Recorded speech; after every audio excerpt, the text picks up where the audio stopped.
Jean-Christophe est professeur à l'Université catholique de Louvain sur une chaire droit et société. Il est juriste et anthropologue.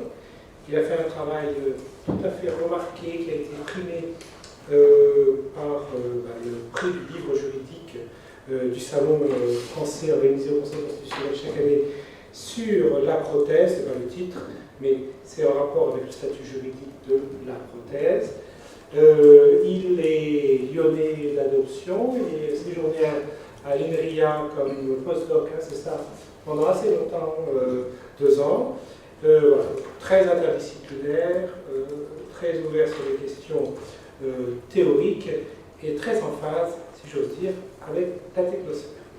Christophe, nous écoutons. Merci Jean-Sylvestre, merci beaucoup. Merci pour l'invitation. Je suis vraiment très ravi d'être là et d'avoir écouté des différentes contributions de cette qualité. Je suis peut-être pas si familier avec cette notion de technosphère ou pas si à l'aise, et donc je me suis dit, tiens, quelles armes je pourrais utiliser pour penser la technosphère. Et j'ai directement pensé à un célèbre philosophe allemand qui s'appelle Peter Sloterdijk, qui est par excellence le penseur de la sphère. Alors il a écrit une trilogie ces dernières années, hein, qui s'appelle respectivement, si je ne m'abuse, Bulle, Globe et Écume, dans laquelle il essaie de penser la sphère comme dimension constitutive de l'anthropos, dimension constitutive de l'être humain. Et en passant un peu en revue ces travaux, je suis tombé sur cette citation que je trouve très indicative, très intéressante quand il s'agit de parler de technosphère, et donc je l'ai mis en rapport avec mes travaux sur... Cliquez pour ah oui, c'est ça la citation. c'est ça, cliquez pour... Voilà, on a bien vu. C'est la prothèse. Donc, Peter Sloterdijk nous dit, voilà, la prothétique a sans doute pu commencer comme inclusion ou adjonction de corps étrangers sur le corps humain, mais elle ne parvient à son objectif qu'au moment où elle crée des corps d'extension qui non seulement réparent les vieux corps, mais en augmentent les capacités et les transfigurent. Bon, là, on est dans un argument classique des théories extensionnistes de la technique, mais il continue en nous disant « Ne sommes-nous pas les habitants d'un dôme prothétique global dans lequel, heureux invalides, nous créons constamment de nouveaux compléments. Et ne vivons-nous pas le monde comme une grande clinique, une commune télématique? La modernité prothétologique travaille avec obstination à des extensions opératives, sensorielles et cognitives du corps qui nous apparaissent comme des miracles sans miracle et comme des natures à côté de la nature. » Donc on était bien là avec ces 3 expressions soulignées en gras dans la thématique de la technosphère. Alors, j'ai trouvé ça vraiment... j'étais vraiment très, très content d'avoir trouvé cette citation, puisque l'idée de dôme prothétique global renvoie à cette idée très en vogue dans le milieu des sciences humaines pour parler de la technique, cette idée de prothétisation généralisée, hein, une prothétisation qui englobe tant sur le corps que sur le monde. Alors on pourrait citer en vrac les prothèses au sens médical telles qu'on les connaît, mais après les montres, les vêtements, les tablettes, les véhicules, les habitations, et tout ça évidemment de plus en plus autonome et de plus en plus smart, jusque les villes elles-mêmes, puisqu'on appelle maintenant les villes les smart cities. Alors, ça c'était une première observation, l'idée d'une prothétisation généralisée. La deuxième observation que j'ai beaucoup appréciée dans ce petit texte, c'est la notion de heureux invalide. Et donc c'est de prendre comme prémisse anthropologique l'idée que l'être humain serait invalide, l'idée que l'être humain serait un être lacunaire, un être déficitaire. Alors nous verrons que, c'est ce que je vais essayer de vous proposer, que cette idée d'être lacunaire est au cœur de l'humanisme et de l'humanisme juridique également. Alors, l'idée que j'aimerais vous soumettre aujourd'hui et mettre à l'épreuve de votre critique est basée en fait sur une double hypothèse. Et puisque Jean-Sylvestre m'a demandé comment le droit pourrait appréhender le phénomène technosphère, il faut selon moi pour cela exécuter un double mouvement. Le premier mouvement, c'est prendre conscience que ce phénomène puise ses racines dans l'humanisme, conçu non pas tant comme une philosophie, une idée, voire une idéologie, mais conçue comme un mode de façonnement de l'homme. Pas seulement une représentation, donc vraiment un mode de façonnement, de construction de l'humain. Ça, c'est le premier mouvement. Le deuxième mouvement, pour que le droit puisse appréhender ce phénomène technosphère, il est nécessaire d'une part d'exhiber les fondements, je dirais, cosmotechnologiques à partir desquels la notion même de l'homme est formée, et d'autre part, et c'est très important, de procéder à une critique, alors je ne sais pas si c'est une histoire de Belges ou de compatriotes, mais une critique à grands coups de marteau, hein, philosopher à coups de marteau, mon collègue Benoît paraphrasait Nietzsche. Et donc je vous invite à philosopher à coups de marteau, d'un marteau, je dirais, anti-humaniste. Je ne dis pas post-humaniste parce qu'on me taxerait d'être un transhumain, mais donc anti-humaniste, c'est-à-dire qui viserait à déconstruire les figures tutélaires sur lesquelles le droit assoit ou fonde son humanisme. Et ces figures tutélaires sont le sujet, l'individu et la personne. Et là, je fais une référence explicite à la pensée d'Alain Suppiot dans son Homo juridicus, qui définit l'Homo juridicus, et donc l'humanisme juridique, par ces trois figures. Alors, entrons un peu dans le détail et essayons de comprendre ce premier mouvement, hein, prendre conscience que ce phénomène, le phénomène technosphère, prend ses racines dans l'humanisme. Alors, je disais, c'est un mode de façonnement qui tiendrait donc soi-disant à un défaut originaire d'identité, c'est-à-dire l'idée que l'homme est un être lacunaire, appelé à se façonner lui-même. Et donc, à cause de cette déficience, hein, l'être humain est un être qui est sous-déterminé dans le règne animal, un être qui est néothène, comme les spécialistes l'appellent, donc un être qui a une maturation très lente par rapport aux autres animaux. Eh bien, pour ces raisons mêmes, l'homme était prédestiné, disent certains auteurs, à la technicité et à la production d'artefacts. L'homme, donc, en d'autres termes, serait ontologiquement, essentiellement technologique ou ontologiquement prothétique, comme un fameux philosophe français l'affirme ici. La prothèse n'est pas un simple prolongement du corps humain, elle est sa constitution en tant qu'humain, elle n'est pas un moyen pour l'homme, mais sa fin, et l'on sait l'essentielle équivocité de cette expression, la fin de l'homme. Donc, essayons d'aller un peu plus loin et de comprendre de quoi cet humanisme est fait. Et l'humanisme, donc, repose sur cette idée que l'être est un homme déficitaire et est un être sans visage. Pour cela, je me suis basé sur un petit livre très très intéressant d'un philosophe lyonnais, je pense, mais qui n'officie pas à Lyon, qui s'appelle Frédéric Nérat, et qui a écrit un petit livre qui s'appelle « Humanisme, anti-humanisme et post-humanisme », et qui propose une réflexion philosophique très intéressante sur le dépassement de l'humanisme. Alors, il fait explicitement référence à Pic de la Mirandole. Alors, Pic de la Mirandole, on est au XVe siècle, qui fait parler le créateur, qui fait parler le divin. Et voilà ce que, dans le prologue, dans son fameux bouquin, œuvre de la dignité humaine, il dit, voilà, il prit donc l'homme, cette œuvre indistinctement imagée, hein, donc vous avez cette idée d'homme sans visage, et l'ayant placé au milieu du monde, il lui adressa la parole en ces termes. Si nous t'avons donné, Adam, ni une place déterminée, ni un aspect qui te soit propre, ni aucun don particulier, c'est afin que la place, l'aspect, les dons que toi-même aurais souhaité, tu les aies et les possèdes selon ton vœu, à ton idée. Pour les autres, leur nature définie est tenue en bride par des lois que nous avons prescrites.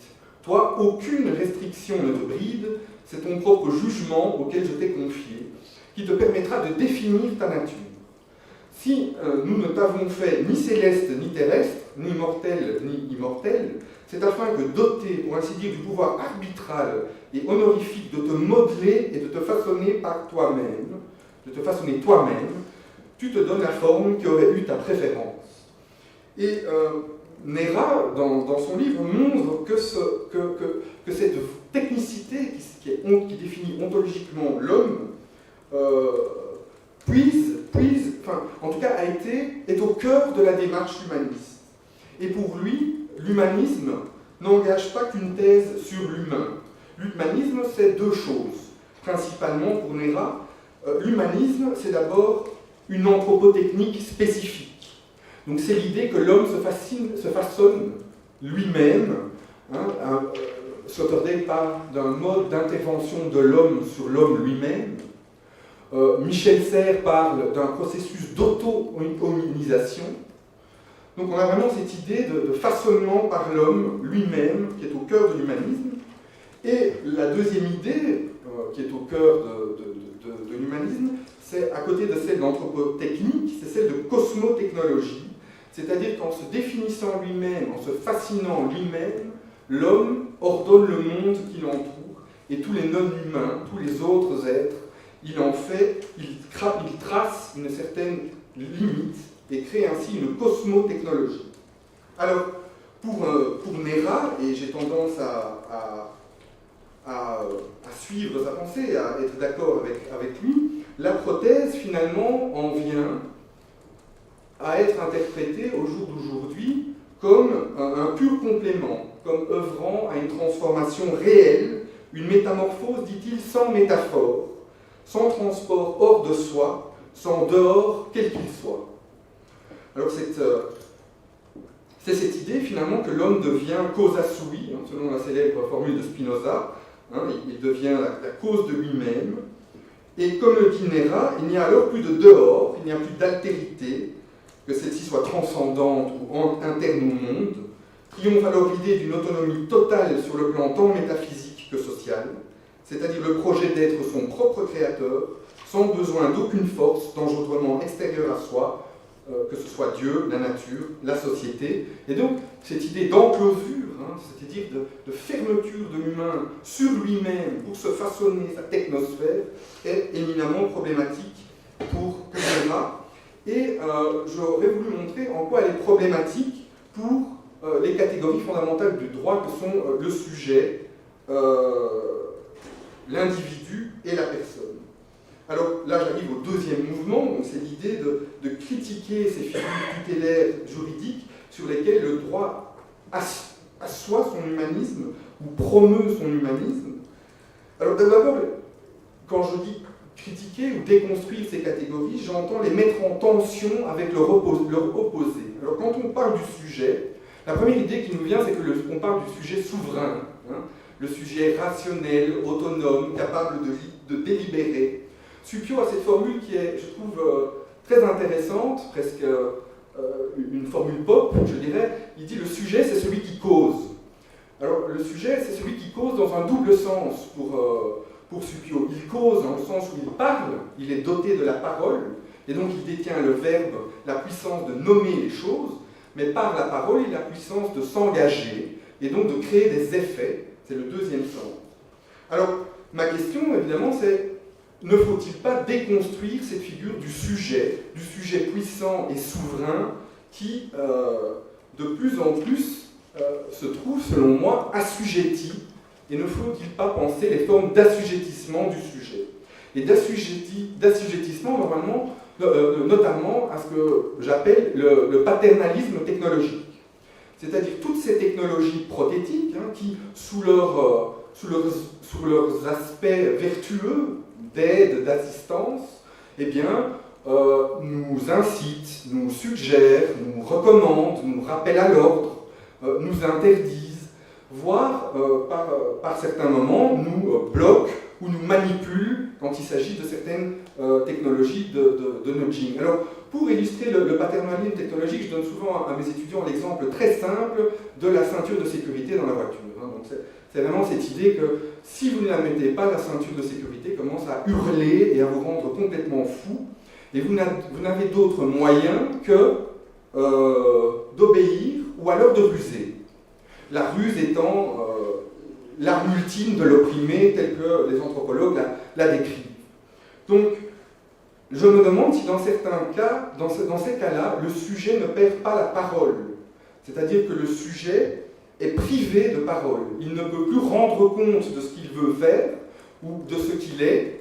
Il est assujetti à la technologie, il est rendu à l'état d'objet. Alors, il peut être rendu à l'état de simple corps au service de la machine. Hein. On parle de plus en plus de la collaboration avec les systèmes d'intelligence artificielle, et on se rappelle la fameuse formule de Marx, l'homme pourrait devenir l'appendice de la machine.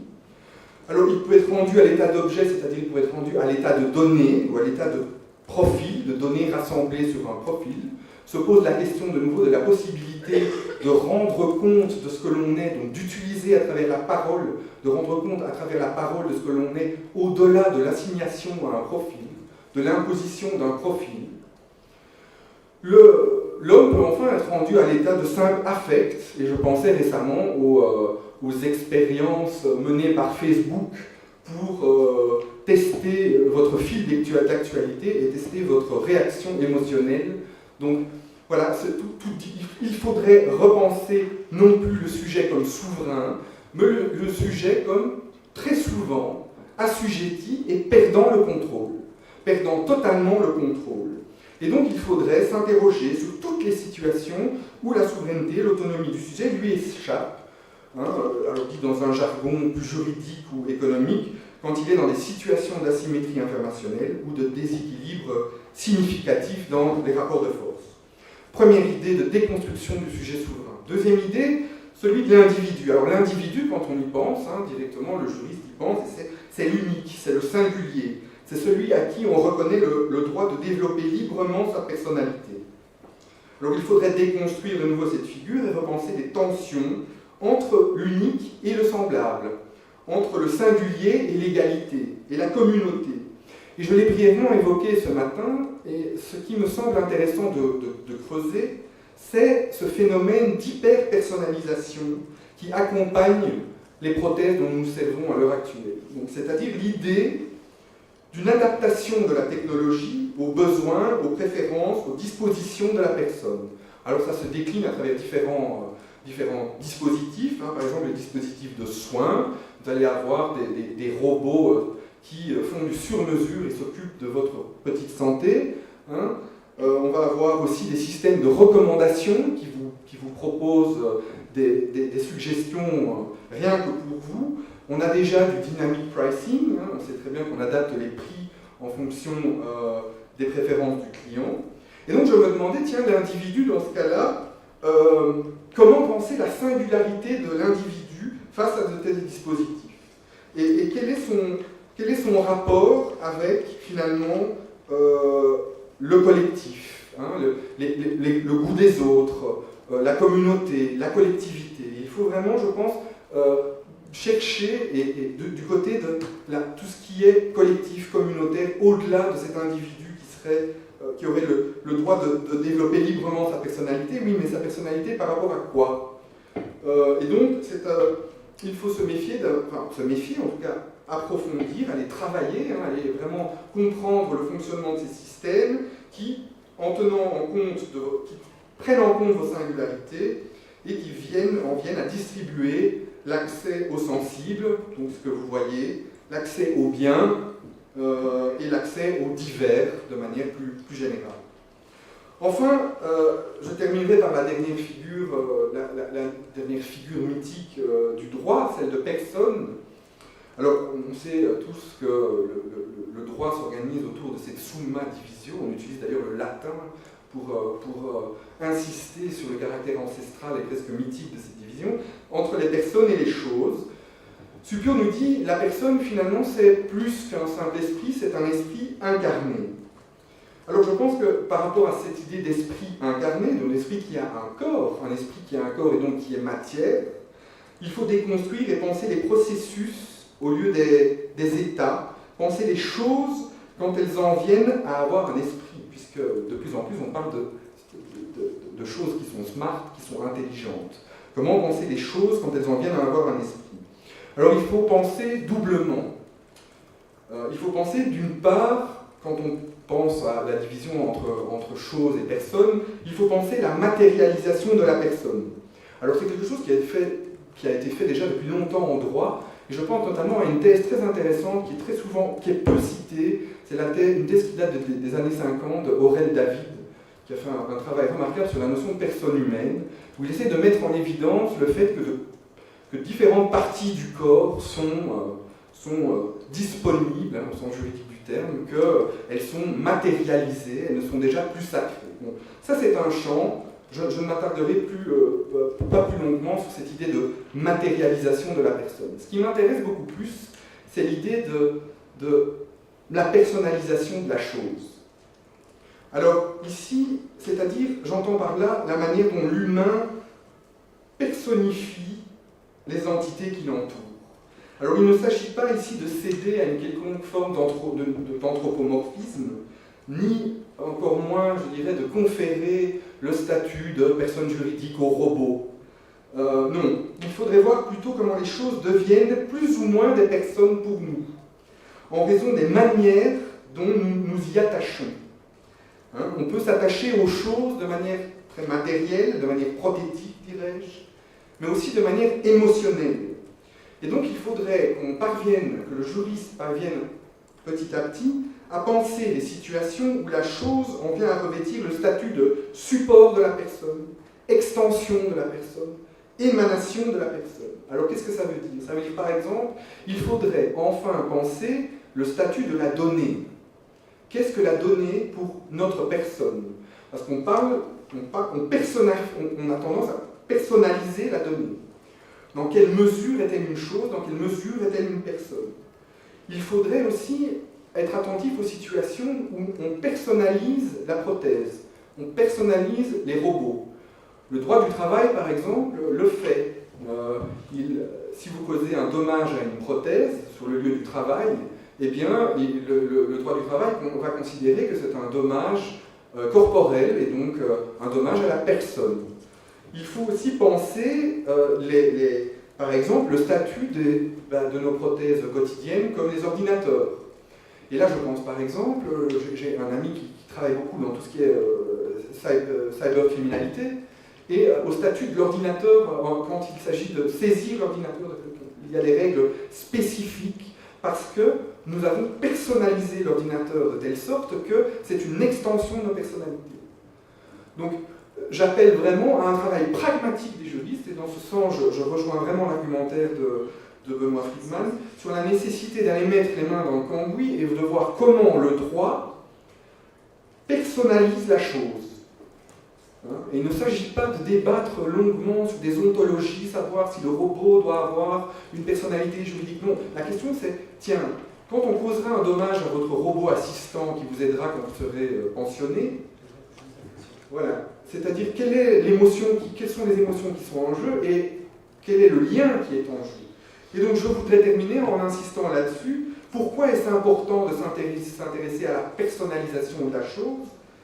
Parce qu'il s'agit fondamentalement de repenser nos attachements et de penser notre dépendance aux choses.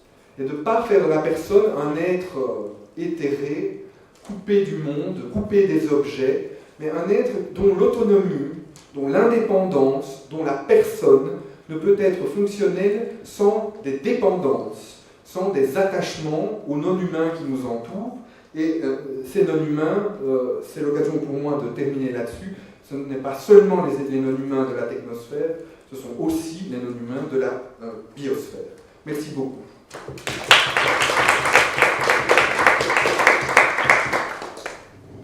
Bien, alors là il faut s'approcher, là c'est sûr. Bon, je vois un écho quand même au propos de Peter, j'essaie de comprendre quelque chose, modestement. Je vois un écho au propos de Peter ce matin, en tout cas qui refusait que nous rentrions dans des oppositions quasi stupides, où nous mettrions à distance en quelque sorte la technosphère, l'homme comme produit de la nature, on va dire, et puis de l'autre côté la biosphère. Et je trouve que c'est évidemment très, très bon d'avoir en toile de fond non pas ces brouillages, mais ces réflexions approfondies qui ne débouchent au fond sur des réelles conclusions que si on le fait à propos d'objets clairement identifiés et délimités. Et je trouve que je réagis comme ça à chaud, je n'ai pas travaillé là-dessus, mais l'idée de balayer en quelque sorte l'antienne de la personnalité juridique du robot en disant vous avez des choses beaucoup plus évidentes autour de vous qui sont vos prothèses, l'ordinateur, le smartphone, etc. sont évidemment des très bons exemples, que commencer déjà à regarder ça avant de penser qu'il faut fantasmer des figures qui évidemment sont déjà un peu plus éloignées. Voilà. Enfin, je trouve que c'est absolument passionnant. Le problème, c'est qu'il va falloir arrêter de travailler un jour et de réfléchir, parce que ça s'arrête pas tout seul. Donc ça va. On n'a pas à être inquiet avec ça. Ça s'arrête pas. Bon, alors, excusez-moi, je ne voulais pas prendre la parole comme ça, mais je voulais réagir. Encore une fois, on est au fil. Est-ce qu'il y a des réactions? Alors, Peter, et ensuite Benoît, je vois, et ensuite Philippe. Merci beaucoup, Christophe, vraiment très très passionnant cette intervention. Et j'ai vu moi aussi l'écho, donc je ne sais pas si c'est un écho, mais en tout cas, vous avez dit tout cela de manière beaucoup plus efficace et élégante que moi-même, donc je suis content. Je voulais poser deux questions sur deux éléments différents de l'exposé. Le premier sur ce concept de l'homme lacunaire.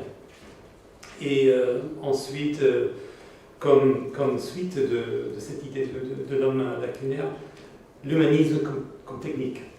Est-ce que cela, à votre avis, revient à un type de néolibéralisme qui veut que l'homme soit seul, laissé à ses moyens pour se protéger, pour s'améliorer, pour être lui-même? C'est-à-dire que c'est une expression d'une certaine proto-individualité qui rappelle en tout cas cette idée un peu à la mode de résilience, de sécurité à laisser à soi-même. Et puis la deuxième question sur la personnification des choses. Là j'ai été frappé, bon je me demande pourquoi vous avez choisi personnification des choses au lieu d'agencement. Ou quelque chose de type latourienne, Lacton. Je suis sûr que vous avez considéré et mis de côté ces hypothèses. Pourquoi? Alors, merci Peter. C'est des questions très, très difficiles. Je pense qu'effectivement on peut faire un lien entre l'idée d'être lacunaire et de néolibéralisme. Je ne me dirigerai peut-être pas sur les idées de résilience, d'ailleurs que je ne maîtrise pas bien. Je pense surtout qu'il y a une grande méfiance qu'il faudrait avoir à l'égard des métaphores qu'on utilise dans les sciences sociales. Et que la métaphore de la prothèse est une métaphore qui est utilisée pour signifier différentes choses. Et j'identifie généralement trois usages de la notion de métaphore. Alors il y a la notion de métaphore comme complément d'un être déficitaire, d'un être qui serait sous-déterminé. Et là on entre dans toutes les théories extensionnistes de la technique, type Le Roy-Gourand, et puis dans la foulée Stigler et d'autres personnes. Un autre usage de la notion de métaphore, c'est un usage qui émane plutôt des féministes studies, notamment de Donna Haraway, et donc de l'idée de cyborg, c'est que la métaphore, c'est un instrument conceptuel qui nous permet de penser le brouillage des frontières et le jeu des catégories. Et enfin, un troisième usage de la métaphore, et là je rejoins l'argument du néolibéralisme, ce serait vraiment l'usage de la prothèse comme clôture de l'être humain sur lui-même, comme ultime moyen de survie dans un monde d'adaptation continuelle. Alors je ne sais pas si ça rejoint, mais je pense qu'effectivement, cette dernière acception de la notion de prothèse, c'est l'acception transhumaniste. C'est vraiment et le danger, évidemment, en sciences sociales, c'est que les gens qui raisonnent sur la base de la première notion, donc c'est des théories extensionnistes de la technique, donnent du pain à moudre aux transhumanistes qui invoquent aussi la métaphore de la prothèse. Et notamment aussi qui n'hésitent pas, par exemple, à enrôler les personnes en situation de handicap et à faire d'eux des précurseurs du transhumain, du post-humain plutôt. Voilà. Deuxième question, celle de la personnification des choses. J'avoue que j'ai lutté avec cette troisième catégorie. Je voulais reprendre les trois catégories qui définissent l'humanisme chez Suppiot, et puis j'étais là, mais finalement, qu'est-ce qui est en jeu dans la notion de personne? Et je voulais vraiment m'éloigner du débat sur cette division entre les personnes et cette ontologie ancestrale, et montrer que le droit est beaucoup plus flexible qu'il en a l'air, c'est qu'il pense la personnification, qu'il faut la penser encore plus. Mais évidemment, je rejoins l'argument dans le sens où on parle ici d'agencement, on parle ici de situations où on a des collectifs hybrides, pour envoyer le langage latourien, où on a des collaborations dans certaines situations entre humains et technologie. Et cette collaboration entre humains et technologie peut, dans certains cas, être problématique. Elle peut être problématique soit parce que la technologie dysfonctionne, et elle peut être problématique soit parce que la technologie change tellement les deux entités de la collaboration qu'elle perturbe les schémas égalitaires. C'est le cas de l'athlète Pistorius qui utilise sa prothèse et qui en vient à brouiller les catégories de fair play. Donc je pense qu'effectivement l'idée aussi que j'avais derrière la tête, c'était d'une certaine manière de ne pas non plus condamner. J'aimais bien l'expression personnification des choses parce qu'elle fait partie d'un anthropomorphisme qui est un réflexe humain. Et je pense que il faut faire donner droit à cette anthropomorphisation, et souvent les ingénieurs avec lesquels je travaille n'aiment pas du tout cette idée d'anthropomorphisation parce que je ne sais pas pourquoi, en fait, je n'ai pas encore saisi le secret, mais je pense que l'anthropomorphisation, le fait de projeter sur la technique certains traits humains, est un réflexe qui n'est absolument pas ni infantile, ni lié aux tribus soi-disant primitives, mais qui est un réflexe que nous avons tous, même quand on s'énerve, quand l'ordinateur ne fonctionne pas et qu'on l'injurie. Donc, donner droit et rendre compte de cette anthropomorphisation, pour faire ça, j'ai utilisé l'expression personnification de la chose. Merci. Deux points. L'exposé est passionnant et appelle 100 000 choses. 2 points. Premièrement, par rapport à l'homme lacunaire, la technique qui est la prothèse à condition de son autonomie,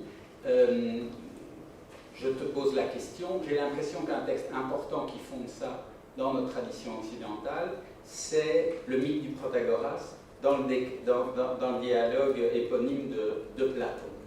Et là, on voit effectivement, alors ce qui est, me semble-t-il, très important là-dedans, c'est qu'on pense que c'est un morceau authentique, que Platon se fait historien de la philosophie, et donc c'est le texte des sophistes qui sont en opposition avec les philosophes. Et dans ces différentes techniques, il y a notamment le droit. Le droit étant du côté des technae et non pas de l'épistémé. N'est pas comme la mathématique, n'est pas d'ordre d'une science abstraite, etc., mais c'est une technique par laquelle l'homme parvient à se définir sa propre fin et à se donner les caractéristiques qui lui permettent d'acquérir. Et ça définit un petit peu, même si ça a été réécrit après, et ça fait dresser sur les cheveux des juristes sur leur tête, ça définit une opposition des juristes et des philosophes dans le rapport au monde. Donc, je t'interpelle sur ce point. Deuxième point, alors là, je demande à ceux qui s'accrochaient, parce que là, je vais demander quelque chose aux juristes d'incroyable. Mais bon, je me demande, bon, les concepts qu'il y a tout à fait dit, enfin, c'est évident que les concepts de personne, des choses sont à la base du droit. Ils sont à la base de plein d'autres choses. Mais nous, ce qui nous intéresse, c'est le droit. Le droit n'étant pas, c'est pas parce qu'on les supprimerait du droit qu'on les supprimerait du monde. Bon. Et évidemment, entre la personne et la chose, on a la relation de la propriété, qui est fondamentale, puisque c'est la relation qui unit la chose à une personne. Et c'est tellement important que les juristes ont utilisé ces catégories de manière fictionnelle, pour les étendre. C'est la fameuse personne morale, dont François Collard-Lucieux nous a dit à quel point elle est prégnante sur l'évolution de notre monde. Et c'est la notion de propriété intellectuelle aujourd'hui. Or, Je me demande, dès lors que nous ne serions plus dans le nomos de la Terre, mais que nous parlerions de régulation de réseau, franchement, si on, de manière non prévenue, est-ce que c'est très utile dans une régulation des réseaux qu'un concept de personne, qu'un concept de propriété? Ça ne me semble pas du tout indispensable pour voir comment effectivement on agence des dispositifs de régulation. Si bien que moi je ne suis pas convaincu du tout. Je pense que la propriété intellectuelle, elle a du plomb dans l'aile dans notre système, si on veut bien regarder la réalité des choses. Elle s'affirme toujours plus fort, mais elle a du plomb dans l'aile. Je ne lui donne pas beaucoup d'avenir. Et quant à la question de personne, notre collègue Collard du Tilleux, vous vous rappelez, il voulait écrire dans les 15 mots par lesquels il voulait réformer l'ensemble du droit, il voulait en réduire extrêmement nettement la portée. En tous les cas, la main morte, puisqu'on a au fond recréé la main morte de l'ancien régime. Donc, à un moment donné, on va renationaliser les biens du clergé. Ben, si la France se monte à la hauteur de son rôle historique. Dans l'histoire, hein, on prendra 2-3 types à la lanterne, et à ce moment-là, il va se passer quelque chose dans l'histoire. Mais donc, je m'emballe de nouveau, donc je me tais, et je t'interpelle sur ces deux.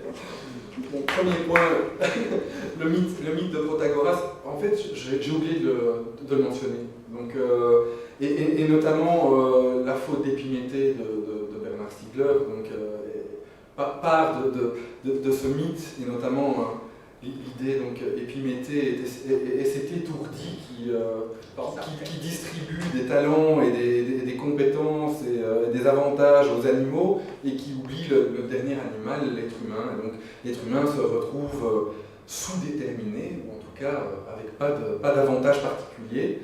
Et Épiméthée qui est lui peut-être l'incarnation de la technique, Prométhée, puisque lui il est le prévoyant. Il y aurait beaucoup à dire sur le lien entre Prométhée et les algorithmes de prédiction. Alors, le droit, effectivement, est tout à fait une techné, et je renvoie à un bouquin assez intéressant qui date un peu de Franz Tinland, je pense, qui s'appelle La différence anthropologique, où il mobilise 3 concepts qui décriraient l'humain. Alors, le premier concept, c'est la notion d'artefact, hein, de technique, d'objet technique, comme dont on a parlé aujourd'hui. La deuxième, c'est la parole, le langage. Et le troisième, c'est le droit, donc la norme, qui met donc sur exactement le même pied que... alors, oui, on pourrait gloser longtemps, évidemment, sur... Et tu l'as évoqué à de nombreuses reprises sur cette idée de normes. Hein, tu as beaucoup parlé de pluralité des normativités, et pas seulement de la normativité juridique. Donc Tinland lui parle de la norme au sens pluriel. Hein. Mais le droit fait effectivement partie de ces techniques. Pour la deuxième question,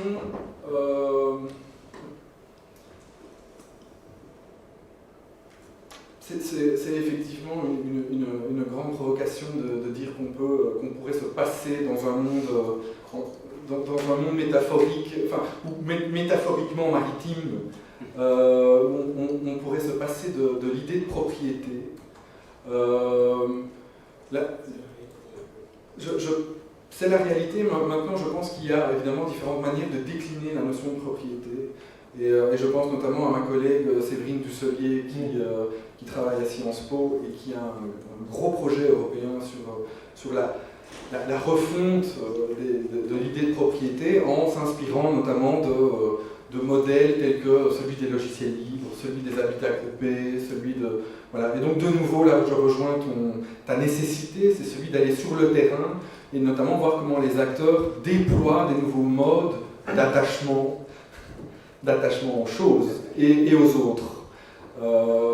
Quant à savoir si ça doit s'appeler de la propriété et comment l'usus, le fructus et l'abusus sont distribués, ça je donne ma langue au chat. Bon, une remarque très terre à terre, mais dans le prolongement, sur la disparition des choses et le rapport personne-chose dans la propriété intellectuelle, c'est que l'approche en réseau fait exploser la catégorie des services C'est-à-dire que maintenant, on n'achète pas quelque chose, mais on achète un accès à un contenu. Et donc, le modèle économique de l'API, je ne suis pas sûr que l'API soit condamné. Ce qui sera condamné, c'est une propriété intellectuelle incapable de revoir ses constructions compte tenu du changement du modèle économique. Et quand on regarde comment les opérateurs agissent, ils sont capables de comprendre qu'ils sont passés d'une économie qui se basait sur la vente de l'exemplaire et que maintenant ils sont dans une économie de service. Comme au transport, on est dans une économie de service. Dans tous les flux, on passe dans l'économie de service. Voilà. Alors et on n'a pas besoin du véhicule de la propriété, puisqu'on est dans l'usage pur, avec l'idée qu'il n'y a aucun phénomène d'appropriation, on est dans l'accès, l'accès temporaire, renouvelable, réitérable, etc. Et donc je trouve que ça fonctionne assez bien, parce que l'API, au fond, n'était pas elle-même construite sur un rapport personne. C'était l'affaire du droit des biens, qui périphériquement à la propriété intellectuelle dit que le livre que j'achète est ma propriété sans que j'ai le droit de propriété intellectuelle. Mais l'API en elle-même était assez moderne de ce point de vue-là, puisqu'elle mettait à distance, en quelque sorte, les personnes dans la définition des droits de façon purement abstraite, une vision intellectuelle, sans maîtrise du corpus. Voilà. Donc, voilà. Mais c'est un très bon exemple. Moi, je dis des choses très, très concrètes, mais c'est un très bon exemple de modèle qui change complètement par l'approche en réseau. Ça ne mobilise plus un outil qui était la propriété, rapport personne-chose, mais ça mobilise d'autres outils juridiques, voilà, et on va prendre la catégorie des services. Mais c'est une révolution, c'est une vraie révolution. Et alors, ce qui est intéressant, si je reviens à ça, ce qui est intéressant, c'est que c'est essentiel d'avoir ce type de démarche de compréhension, parce que quand on pose la question au juriste de savoir mais quel est votre objet, le juriste n'est pas capable, au-delà de régime juridique, des énoncés, etc., de comprendre que l'objet de sa construction, ici l'API, a complètement changé. On est passé du bien au service, pour dire les choses simplement. Eh bien, il est incapable de décrire l'évolution du monde dans lequel il vit. Voilà. Et donc, il faut avoir cette capacité vulgarisée de décrire des objets du droit, c'est-à-dire de comprendre les modalités qui intéressent le droit dans ses constructions, surtout quand ces modalités changent. Ça, je suis convaincu de l'intérêt de ce travail d'explicitation, à la limite presque pour non-juristes. Et que les bons praticiens, les bons juristes pigent, donc ça se joue, qu'est-ce qui dans le modèle doit se faire, ils comprennent, après ils construisent, mais ils ont une représentation de ça. Voilà. Et là, il y a un travail, je crois qu'il y a un travail à faire. D'un point de vue théorique, c'est quand même un peu un angle mort, ce sujet, ce que je sais en tout cas. Donc je serais prêt à prolonger dans l'échange. Excusez-moi, je tire la couverture en moi. Philippe. Bien, merci. Oui, merci, c'était très stimulant. Je suis très embêté, très gêné, surtout sur le plan juridique, quand j'entends parler de personnification. Parce que le juriste s'est bien rangé dans les petites boîtes, dans des catégories, etc. Et à mon avis, on est dans de l'incorporation. Mais pour autant, en faire un élément de la personne n'en fait pas pour autant la personne. Donc je pense qu'il faut marquer une différence entre les deux. Et je proposerais plutôt, mais de façon très dans la stratégie d'esquive, que Farja, lorsqu'il analysait la place de l'animal, devait distinguer les personnes et les choses. Et il disait, c'est un entre-deux. C'est autre chose. Est-ce qu'on ne peut pas réfléchir à une approche qui serait plus entre deux, sans nécessairement vouloir en faire la personne, alors qu'elle n'est pas la personne comme telle? Premier élément. Deuxième élément, puisqu'on est dans des catégories, et s'il faudrait catégoriser pour essayer de voir le détachement ou l'attachement effectif de la chose à la personne, de l'élément prothèse à la personne, on pourrait, je vais essayer en vous écoutant de faire une espèce de petit, distinguer le consubstantiel, c'est-à-dire ce qui est vital, du substantiel qui est simplement utile, et le non-substantiel qui est le confort. Et on peut peut-être, mais ça n'est qu'une piste, faire ce genre. Pourquoi? Parce que c'est Pistorius qui m'a fait penser si dans le contrat, parce que Pistorius était financé par ses sponsors, et donc il a payé ses petits ressorts par ses sponsors. Si dans le contrat, il est dit qu'il doit être parfaitement clean, etc., etc. Sinon, il doit y avoir restitution de la chose. On fait comment si on considère que c'est un élément de la personne désormais? L'élément du contrat jouant sur la personne n'a plus de finalité, enfin, il a disparu. Parce que c'est plus une chose qu'on demande de restituer, c'est un élément de la personne, ce qui est juridiquement non possible, puisque l'offre de commerce est incessible. Donc on est en train de... Donc c'est pour ça qu'il faudrait peut-être trouver des éléments, parce que faute de quoi... Alors, il y a aussi une chose qui m'a fait penser, c'est un film américain qui s'appelle Ripperman. C'est l'hypothèse où les personnes n'arrivent plus à payer leur greffe, et donc l'organisme envoie 2 personnes les récupérer, au risque létal de l'occasion, c'est greffe cardiaque, etc. C'est le marchand de Venise. Oui, c'est ça. Voilà. Et donc, la question est-ce que c'est un élément consubstantiel à la personne, où quelqu'un ne pourrait pas le récupérer, mais que devient le contrat? Ou au contraire, il n'est pas consubstantiel, il est simplement nécessaire, il est simplement, d'après ma terminologie, un élément de confort. Ouais, je vais vendre ma lunette, j'en ai besoin. Mais est-ce que j'ai besoin d'autres éléments pour vivre?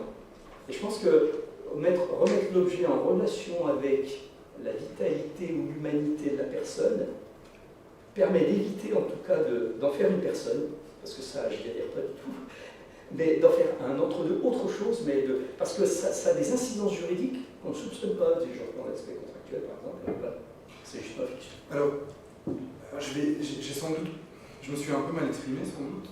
Mon souhait est vraiment presque dans la lignée de ce que le professeur Van der Leyen avait dit à la fin de son exposé, c'est de penser les situations, penser les contextes et penser les relations.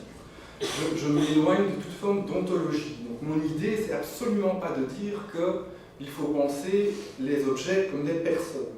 Je dis qu'il faut être attentif aux situations de personnification. Donc il s'agit bien d'un processus. Et dans certaines situations, la prothèse de Pistorius sera considérée comme un élément intégral de sa personnalité. Mais dans d'autres, on pourra lui saisir sa prothèse et la changer. Et donc je dis, ce qui est intéressant pour le juriste, c'est de ne pas ontologiser les personnes et les choses, mais de voir dans quelles situations on les personnifie, on les personnalise. Et de faire une espèce de recensement de ces situations, parce que c'est comme ça qu'on comprendra notre rapport aux objets et nos dépendances par rapport aux objets. C'est vraiment très modeste, en ce sens, c'est un geste pragmatique, de la philosophie pragmatique ou de la sociologie pragmatique. Et donc c'est très modeste. Je me défends de tomber dans toute forme d'ontologie. Deuxième chose, évidemment, dans certains cas, il faudra élaborer une espèce de grille d'évaluation et juger du caractère consubstantiel de la prothèse. Alors, dans mon livre sur la prothèse, par exemple, j'ai pris l'exemple du droit du travail, et je le montre en Belgique. Et j'analyse un siècle de jurisprudence, et je montre comment les juges ont imaginé la réparation du corps et jugé du caractère nécessaire de la prothèse. Et là, on voit bien que le nécessaire, c'est quelque chose qui est dépendant de l'évolution technologique, de ce que le juge et la société considèrent comme étant un luxe, un confort ou vital, de ce que l'on considère, ça donne une définition de l'homme en négatif, si je puis m'exprimer, c'est-à-dire la personne en situation de handicap, comment la considère-t-on ? Et on voit comment ça change. Donc de nouveau, on est là dans une analyse du droit qui change, un droit mouvant, mais qui ontologise pas. C'est-à-dire que le droit ne dit pas, ah oui, non, le corps d'une personne en situation de handicap est nécessairement comme ça. Non, dans le cadre du droit du travail, on estime que le corps d'une personne en situation de handicap a besoin, par exemple, au XXIe siècle, de domotique, d'adaptation faite au véhicule, des choses comme ça.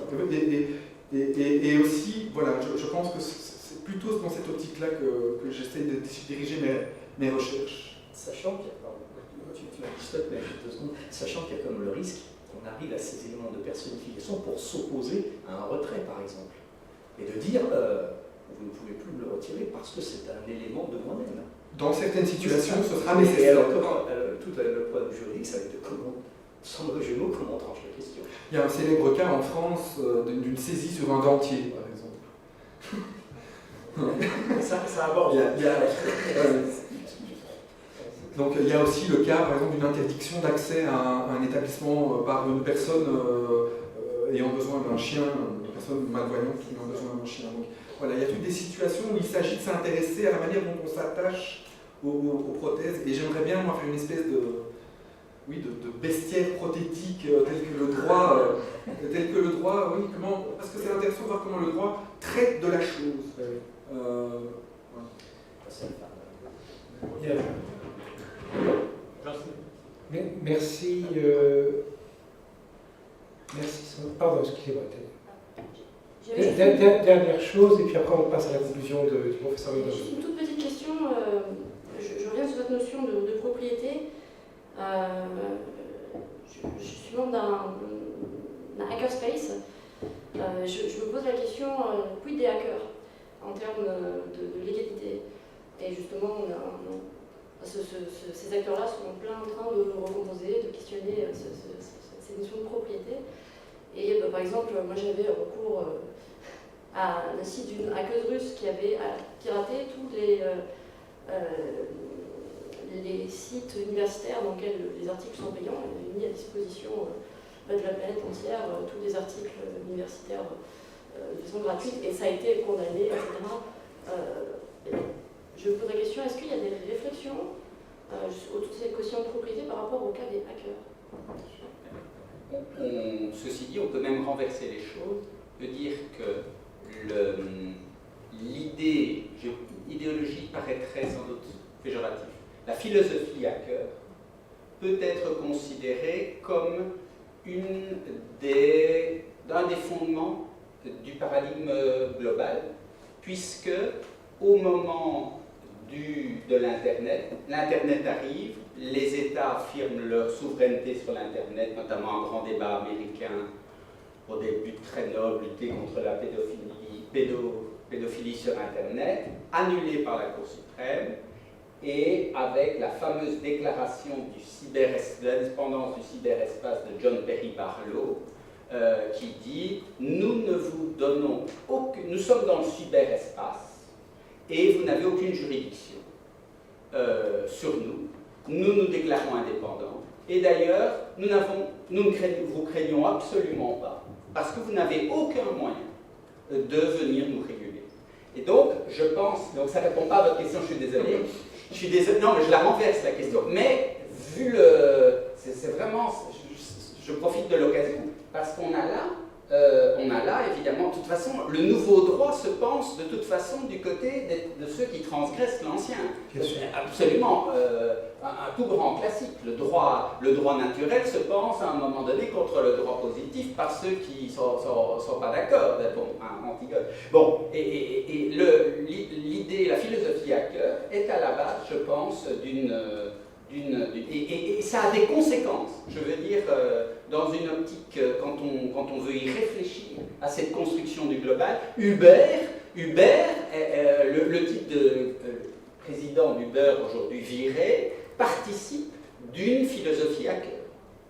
Je vous transgresse, je mets des logiciels qui brouillent les radars de police, et je le fais non seulement pour mon business, mais je le fais pour lutter contre vous, et je ne veux pas du droit. Et là, le droit est en train de lui montrer, cher ami, vous n'êtes pas Google ou Facebook, et on va vous crosser. Et on va le faire pour l'exemple, on va le faire on va casser votre compagnie, parce qu'on pense qu'on en a les moyens. On va voir.